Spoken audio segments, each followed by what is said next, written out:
कोयला स्टॉक।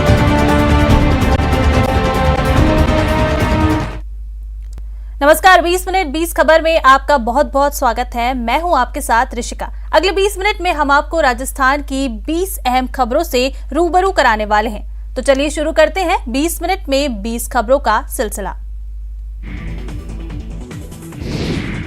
अगर अगले सप्ताह में थर्मल पावर प्लांट में कोयले की आपूर्ति सुचारू ढंग से शुरू नहीं हुई तो एक बार फिर प्रदेश में बिजली संकट गहरा सकता है।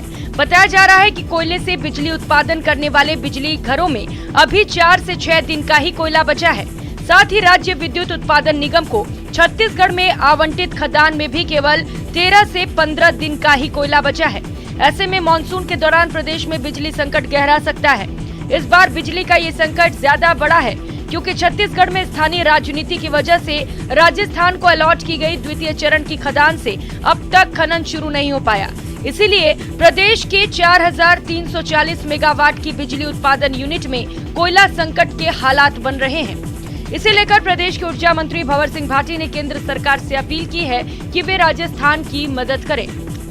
चूंकि राजस्थान में भी कोयला आधारित बिजली के हमारे काफी प्रोजेक्ट्स चल रहे हैं, हम भारत सरकार से बार बार ये मांग कर रहे हैं कि राजस्थान में अभी बिजली की एक्स्ट्रा जो डिमांड आई है एकदम से गर्मियों की वजह से, उसको ध्यान में रखते हुए भारत सरकार हमारे प्रदेश राजस्थान को अतिरिक्त कोयला आवंटित करे, जिससे कि बिजली के संकट को दूर किया जाए।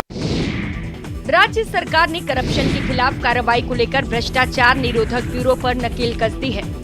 अब एसीबी को किसी भी लोक सेवक के खिलाफ पूछताछ और जांच शुरू करने से पहले संबंधित विभाग के अधिकारी से अनुमति लेनी होगी। ये मानक प्रक्रिया ट्रैप के मामले में लागू नहीं होगी। इस नई एसओपी को राज्य सरकार ने केंद्र सरकार के मानक प्रतिक्रियाओं को अपनाने की बात कही है। दरअसल कुछ दिनों पहले एक आरएएस अधिकारी से पूछताछ की प्रक्रिया को लेकर आरएएस एसोसिएशन ने कड़ा ऐतराज जताया था। इस ऐतराज के बाद एसीबी के एक एडिशनल एसपी का तबादला भी कर दिया गया था, लेकिन पूछताछ की प्रक्रिया को लेकर लोक सेवकों में नाराजगी खत्म नहीं हुई। लिहाजा अब राज्य सरकार ने भ्रष्टाचार पर कार्रवाई को लेकर नई एसओपी जारी कर दी है। आज पूछताछ और अनुसंधान के लिए आरोपी अधिकारी को बुलाने के लिए पहले सक्षम अधिकारी प्राधिकृत अधिकारी की मंजूरी आवश्यक होगी। इसके लिए भी उन्होंने आय से अधिक संपत्ति के मामलों में और पद के दुरुपयोग के मामलों में ये गाइडलाइन जारी की गई है। अजमेर में प्रधानमंत्री अन्न योजना और खाद्य सुरक्षा योजना के अधीन गरीबों को मिलने वाले राशन में बड़ा गबन का खुलासा हुआ है। डीएसओ हेमंत माथुर ने जब क्रय विक्रय समिति की ओर से राशन डीलर्स को मिलने वाले राशन का निरीक्षण किया तो ऊसरी गेट इलाके में स्थित उचित मूल्य की दुकान का दौरा करने पर वहां 160 क्विंटल राशन का गबन सामने आया। डीएसओ के निरीक्षण में दुकान पर राशन के नाम पर कुछ भी नहीं मिला, जबकि जांच में ये सामने आया कि वहां पर 160 क्विंटल अनाज होना चाहिए। इसके बाद गरीबों के हक के राशन पर डाका डालने वाले आरोपी दुकान संचालक का लाइसेंस डीएसओ ने तुरंत निलंबित कर दिया और मामले में जांच शुरू कर कानूनी कार्रवाई की बात की है। वो तो हमारे जो ईसी एक्ट के प्रोविजंस हैं, एसेंशियल कमोडिटी एक्ट के, उसके तहत अभी प्राइमा फेसी हम सस्पेंड कर रहे हैं उनको, और उसके बाद में एक बार सुनवाई का अवसर देंगे और उसमें भी अगर गड़बड़ होती है तो फिर एफआईआर भी दर्ज करवाएंगे। तो प्रक्रिया है, हाँ, कार्रवाई अभी चला रही है। जयपुर के दूदू कस्बे में एक साथ 5 लोगों के शव मिलने से सनसनी फैल गई है। इनमें से 3 महिलाएं और 2 बच्चे शामिल हैं। पुलिस का कहना है कि सभी शवों की पहचान हो गई है और घर वालों को सूचना दे दी गई है। इस मामले में अब तक जो जानकारी मिली है उसके मुताबिक मरने वाली तीनों औरतें सगी बहनें और 2 बच्चे इन्हीं के हैं। बताया जा रहा है कि तीनों बहनें दूदू कस्बे के मीना मोहल्ले की रहने वाली थी और इनका शव दूदू से 2 किलोमीटर दूर नरेना रोड पर एक कुएं में मिला है। लोगों का कहना है कि तीनों बहनों ने बच्चों को मारकर खुद सुसाइड कर लिया। प्रारंभिक जांच में पुलिस भी इसे सुसाइड केस ही मान रही है। दूदू पुलिस का कहना है कि तीनों बहनों की शादी एक ही घर में हुई और ये तीनों 2 दिन पहले अपने बच्चों के साथ बाजार जाने की बात कहकर घर से निकली थी, लेकिन घर नहीं लौटी। परिजनों ने भी इनकी तलाश की, लेकिन पांचों कहीं नहीं मिले और अब इनके शव मिले हैं। पुलिस इस मामले की तफसील से जांच कर रही है। बहन जो ममता थी उसने अपने पति विवाद हुआ। उसके बाद आक्रोश में आकर तीनों एक साथ निकल गए, जिनको हम तलाश कर रहे थे। तो आज गांव से काफी दूरी पर जो सुनसान इलाका है और उसके कुएं में तीनों की डेड बॉडी। 12 में उधार दिए 25,000 रुपए का तकाजा करना एक व्यापारी को महंगा पड़ गया और पैसे लेने वालों ने पीट कर उसकी हत्या कर दी। बताया जा रहा है कि 12 मंडी के व्यापारी राघवेंद्र सिंह 25,000 रुपए के लेनदार से तकाजा करने अटरू थाने के छजावा गांव गए थे। वहीं पर पैसा वापस मांगने के दौरान कुछ लोगों ने मिलकर उन पर धारदार हथियार से हमला कर दिया। इस हमले में जख्मी राघवेंद्र सिंह को अस्पताल में भर्ती करवाया गया। इस हमले में जख्मी हुए राघवेंद्र सिंह को अस्पताल में भर्ती करवाया गया, लेकिन उनकी जान नहीं बच पाई। मारपीट करने वाले लोगों के खिलाफ राघवेंद्र सिंह के परिवार वालों ने नामजद रिपोर्ट दर्ज करवाई है। खास बात यह है कि इसमें एक महिला का नाम भी शामिल है। पुलिस ने इस मामले की जांच शुरू कर दी है। वहीं इस हत्या से नाराज व्यापारी संघ ने पुलिस और प्रशासन के खिलाफ आक्रोश व्यक्त किया है और कहा है कि जल्द से जल्द इस मामले में आरोपियों को गिरफ्तार किया जाना चाहिए। तो कवाई में किसी के थे तो वहाँ से कवाई से वापस आए और छजावा में बृद्धिलाल के ऊपर इनके 25,000 रुपये आते थे, उसके घर पे गए थे। वहाँ इन्होंने उनसे पैसे मांगा होगा किसी बात को लेकर, वहाँ इनके लड़ाई झगड़ा होगा। डेस्टिनेशन वेडिंग के नाम पर लाखों रुपयों की ठगी करने का बड़ा मामला जालौर के सांचौर से सामने आया। इन ठगों के खिलाफ सांचौर पुलिस थाने में केस दर्ज कराया गया है। बताया जा रहा है कि पंजाब के जलालाबाद से फोटोग्राफरों की एक टीम डेस्टिनेशन वेडिंग के नाम पर सांचौर बुलाई गई। सांचौर बुलाने से पहले फोटोग्राफरों को 10,000 रुपए एडवांस भी कर दिए गए। सांचौर आने के बाद 16 फोटोग्राफरों की टीम को सांचौर के रावणा राजपूत समाज के धर्मशाला में रुकवाया गया और यहाँ पर उन्हें जो खाना खिलाया गया उसमें नशीला पदार्थ मिलाया गया था, जिसकी वजह से सभी फोटोग्राफर सो गए थे और इनके सोने के बाद 25 लाख रुपए के 16 कैमरे गायब कर दिए गए।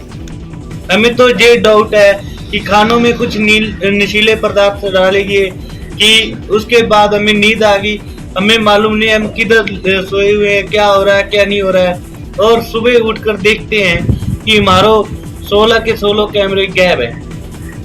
और हमारी यही दरख्वास्त है इधर राजस्थान की सरकार से कि हमारे साथ इंसाफ हो और राजस्थान की पुलिस से भी हमारी यही दरख्वास्त है कि हमें हमारा सामान मिल जाए। अलवर में भिवाड़ी के शेखपुर थाना क्षेत्र में बदमाशों ने देसी कट्टे की नोक पर एक मेडिकल फर्म के कलेक्शन एजेंट से करीब 60,000 की लूट की वारदात को अंजाम दिया है। बताया जा रहा है कि शुक्रवार देर शाम बदमाशों ने शेखपुर थाना से करीब 1 किलोमीटर की दूरी पर लूट की वारदात को अंजाम दिया। अलवर की गर्ग मेडिकल नामक फर्म से इको गाड़ी में कलेक्शन करने गए मेडिकल फर्म के कार्मिक राजकुमार और ड्राइवर फूल सिंह टपूकड़ा की तरफ जा रहे थे। रास्ते में इन्होंने शेखपुर थाने से 1 किलोमीटर पहले गुप्ता कृषि फार्म हाउस के सामने एक ढाबे पर खाना खाने के लिए अपनी गाड़ी को रोका। गाड़ी के रुकते ही बाइक पर 3 बदमाश आए और देसी कट्टे की नोक पर गाड़ी की चाबी निकाल ली और कलेक्शन एजेंट से बैग छीन लिया और डैशबोर्ड में रखे पैसे लूटकर फरार हो गए। बताया जा रहा है कि कुछ दिन पहले भी यहां इसी तरह की लूट की वारदात को अंजाम दिया गया था। तिजारा से वो टूर करके लड़के टपूकड़ा भिवाड़ी की तरफ निकले थे। उससे पहले उन्होंने किशनगढ़, भिंडूसी और तिजारा कर लिया था। तो गया इससे शेखपुर से करीब 1-1.5 किलोमीटर पहले वो खाना खाने के लिए रुके। तो इतने में एक बुलेट मोटरसाइकिल आई ब्लैक कलर की। भरतपुर के रूपवास थाना इलाके में अवैध खनन माफियाओं ने रॉयल्टी ठेके पर हमला कर दिया। रॉयल्टी ठेके पर बैठे कर्मचारियों के ऊपर खनन माफियाओं ने लाठी और फरसों से हमला कर दिया और रॉयल्टी ठेके के झोपड़ी में आग लगा दी। ठेके पर काम कर रहे कर्मचारी बड़ी मुश्किल से अपनी जान बचाकर भागे। इस घटना के बाद रॉयल्टी कर्मचारियों ने खनन माफियाओं के खिलाफ रूपवास थाने में मामला दर्ज कराया है। रॉयल्टी कर्मचारी का कहना है कि देव दशरथ एसोसिएट्स नाम से महलपुर काची नाके पर रॉयल्टी ठेका है। रॉयल्टी ठेके पर खानों से निकलने वाले सैंडस्टोन पर टैक्स लिया जाता है। शुक्रवार शाम रॉयल्टी ठेके पर कर्मचारी काम कर रहे थे। उसी दौरान अचानक 8 से 10 ट्रैक्टर ट्रॉली रॉयल्टी ठेके पर आई और उसमें बैठे लोगों ने लाठी और फरसों से रॉयल्टी ठेके पर काम कर रहे कर्मचारियों पर हमला कर दिया। इस मामले में पुलिस ने भरोसा दिलाया है कि जिन लोगों ने इस वारदात को अंजाम दिया है उनकी पहचान की जा रही है और जल्द ही उनके खिलाफ कड़ी कार्रवाई की जाएगी। बाड़मेर के शिव थाना के मुंगेरिया गांव में एक पेट्रोल पंप पर 2 गाड़ियों में आए 10 से 12 बदमाशों ने सेल्समैन के साथ मारपीट की और तोड़फोड़ कर फरार हो गए। पेट्रोल पंप पर मारपीट की खबर के बाद शिव पुलिस मौके पर पहुंची और इलाके में नाकाबंदी करवाकर बदमाशों की तलाश शुरू कर दी, लेकिन बदमाशों का पता नहीं चला। खास बात यह है कि ये पूरी घटना पेट्रोल पंप पर लगे सीसीटीवी में कैद हो गई। पुलिस की शुरुआती जांच में सामने आया है कि पुरानी रंजिश के चलते तोड़फोड़ और मारपीट की गई है। पेट्रोल पंप पर मौजूद सेल्समैन के मुताबिक शुक्रवार रात करीब 2 बजे पेट्रोल पंप पर जब वो सो रहा था तभी डीजल भरवाने के लिए एक व्यक्ति गाड़ी लेकर आया, लेकिन बिना डीजल भरवाए चला गया। कुछ देर बाद एसयूवी और स्विफ्ट कार में 10 से 12 बदमाश यहां पहुंचे और एसयूवी कार से 2 बदमाश उतरे और मारपीट करने लगे। मैं सोया हुआ था नागाना फ्लैग स्टेशन मुंगेरिया पे, एक आदमी आया, मेरे को कहा कि पेट्रोल भरवाओ। फिर मैं खड़ा हुआ पेट्रोल भराने के लिए, फिर वो चला गया। 10 मिनट में वापस आया, वापस आके सीधी मेरे ऊपर लाठियां चलाई।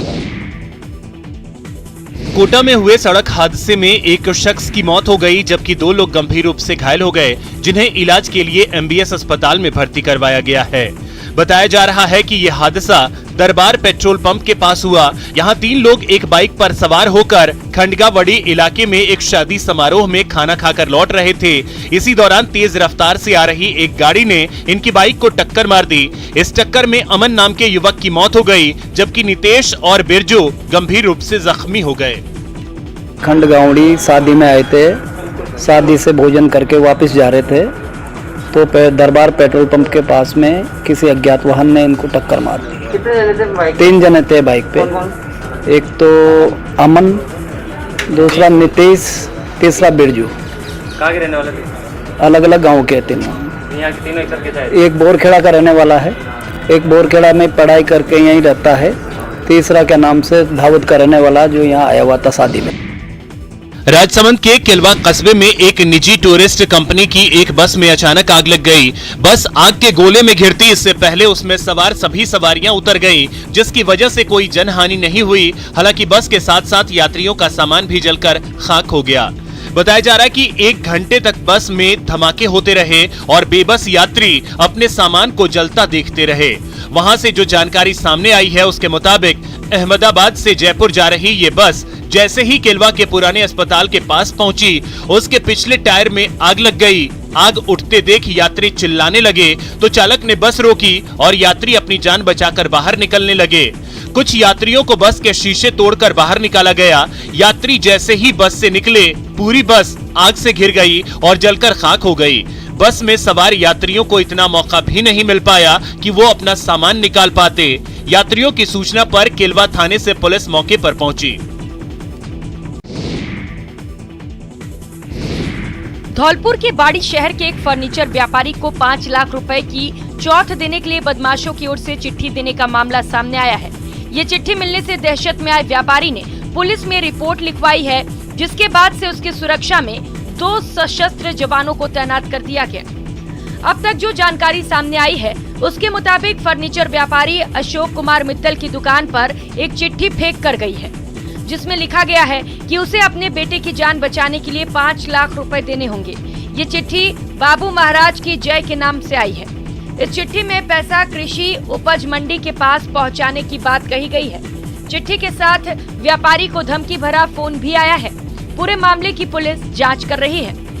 जैसे ही शटर खुला उसके नीचे एक मेरे को चिट्ठी मिली बच्चे को। बच्चे ने मेरे को बताया कि ये चिट्ठी दी है। मैंने उस चिट्ठी को देखा तो उसमें चिट्ठी में धमकी भरी चीज़ थी, जिसमें लिखा था कि या तो मेरे को 5 लाख रुपए दो, नहीं तो उसका परिणाम अच्छा नहीं होगा। तो मंडी के पास आने के लिए कहा तो उस पर मैं स्वयं सादा वस्त्रों में जाकर 4 घंटे रखी करके इस तरह की कोई चीज़ें नहीं है। अलवर में रोडवेज कर्मचारियों ने उच्च प्रबंधन की कार्यशैली के खिलाफ विरोध प्रदर्शन किया। इस दौरान कर्मचारियों ने निगम प्रशासन होश में आओ, मजदूरों का शोषण बंद करो जैसे नारे लगाए।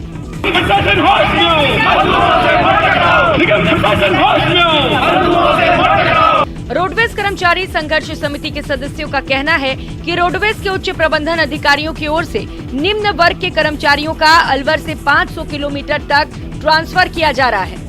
साथ ही रोडवेज के उच्च अधिकारी लगातार अपने पद का दुरुपयोग कर रहे हैं। रोडवेज के उच्च अधिकारियों की ओर से ड्राइवर, कंडक्टर, बाबू और मैकेनिक वर्ग के कर्मचारियों का लगातार शोषण किया जा रहा है और उसी के विरोध में ये प्रदर्शन किया जा रहा है। 7 डिपो है, उसके अंदर सभी जगह विरोध प्रकट किया जा रहा है। वो इस बात के लिए किया जा रहा है कि उच्च प्रबंधन रोडवेज का है, जो छोटी छोटी बातों पर या कोई बातें ही नहीं, बिना जांच के जो निर्दोष लोगों के हैं उनके 500 किलोमीटर ट्रांसफ़र कर रहे हैं, क्योंकि कोई रीजन नहीं है, उनका निलंबन कर रहे हैं। इस एवज में यहाँ पर पूरे भरतपुर डिवीजन के अंदर सभी शाखाओं में आज उच्च प्रबंधन के खिलाफ विरोध प्रकट किया जा रहा है। दौसा की सिकराय विधानसभा में मनरेगा मजदूरों की यह हालत देखकर आप पसीने से तरबतर हो जाएंगे। आग, बरसती धूप और लू के थपेड़ों के बीच ये मनरेगा के तहत काम करने वाली महिलाएं बबूल के छोटे छोटे पेड़ों के नीचे छांव तलाशने की कोशिश में लगी हैं। कुछ कपड़ों का जुगाड़ कर रही हैं, लेकिन इन कपड़ों और बबूल की झाड़ियों से कितनी राहत मिल पाती होगी समझना मुश्किल है। दरअसल यहाँ मनरेगा के तहत काम करवाया जा रहा है। कायदे से इन महिलाओं के आराम के लिए छांव से लेकर पानी और इलाज तक की व्यवस्था होनी चाहिए थी, लेकिन जिम्मेदार अधिकारियों ने यहाँ एक त्रिपाल के अलावा कुछ भी नहीं भेजा। यहाँ तक कि त्रिपाल लगाने के लिए बांस और रस्सियाँ तक नहीं भेजी गयी, जिसकी वजह से इन महिलाओं को इस कदर सिर छिपाना पड़ रहा है। मंजूरी कर लिया यहाँ भाई साहब, और कोई तनख्वाह भी 160 का 100-200 रुपया तो आना चाहिए। आखिर तो आप व्यवस्था बालक भी छोड़ रहा वहाँ और काम भी करा और माटी भुगता रहा उनकी पूरी। सर हमने तो बोल दिया था पंचायत में, और हमें कुछ प्रबंध खास दिया नहीं। एक वो तरपाल सा दिया था, बस उसको किससे बांधे, ना भैंस है ना बल्ली है, तो उसको क्या मतलब है, उससे तो थोड़ी छाया होगी। श्रीगंगानगर की नई धान मंडी स्थित फल सब्जी मंडी के थोक व्यापारियों की हड़ताल दूसरे दिन भी जारी रही। इस हड़ताल की वजह से सब्जी मंडी में कोई काम नहीं हो पाया और सब्जी किसानों को बड़ी मुश्किलों का सामना करना पड़ा। हड़ताल पर बैठे फल सब्जी मंडी के थोक विक्रेताओं और आढ़तियों का कहना है कि जब तक फल विक्रेता की दुकान में घुसकर हमला करने वाले सभी हमलावरों की गिरफ्तारी नहीं हो जाती, तब तक वे अपना धरना जारी रखेंगे। हालांकि पुलिस ने इस मामले में 3 लोगों को गिरफ्तार कर लिया है, लेकिन हड़ताल पर बैठे लोग सभी आरोपी की गिरफ्तारी की मांग कर रहे हैं। आपको बता दें, 100 रुपए के मामूली विवाद को लेकर थोक फल विक्रेता की दुकान में 1 दर्जन हमलावर युवकों ने लाठियों और सरियों से जमकर तोड़फोड़ की थी। 8 आदमी है, जब तक ऑटो गिरफ्तार नहीं होते, पूरी कार्रवाई नहीं होती, तब तक मंडी बंद रहेगी। सोमवार को मंडी बंद है, अगर जरूरत पड़ी तो उसकी आगे भी बंद होगी। करौली के गुढ़ा चंद्रजी कस्बे के जैन मंदिर में चोरी की घटना को लेकर जैन समाज के लोगों ने करौली कलेक्ट्रेट पर प्रदर्शन कर जिला कलेक्टर को एक ज्ञापन सौंपा। इस ज्ञापन के जरिए उन्होंने आरोपियों के शीघ्र गिरफ्तारी की मांग की है। कलेक्ट्रेट पर आए जैन समाज के लोगों का कहना है कि पुलिस ने उन्हें जल्द ही इस मामले में कार्रवाई का भरोसा दिलाया है। आपको बता दें, गुरुवार सुबह करीब 3 बजे गुढ़ा चंद्रजी कस्बे के जैन मंदिर में 5 से 7 बदमाशों ने 500 साल पुरानी भगवान महावीर की मूर्ति के साथ साथ कई और मूर्तियों पर चांदी के छत्र आभूषण की चोरी कर ली, जिसके बाद से यहाँ के लोग गुस्से में हैं। जैन समाज के अलावा पूरा हमारा गुढ़ा चंद्र जी का समाज हमारे साथ है, और सारी समाज को हमारे साथ 36 साथ में लगे हैं, और हमने समाज को रोक रखा है नहीं, वो आंदोलन करने तैयार है। वो ये कह रहे हैं कि 2-3 दिन में हम जरूर कुछ करेंगे, इसलिए हम।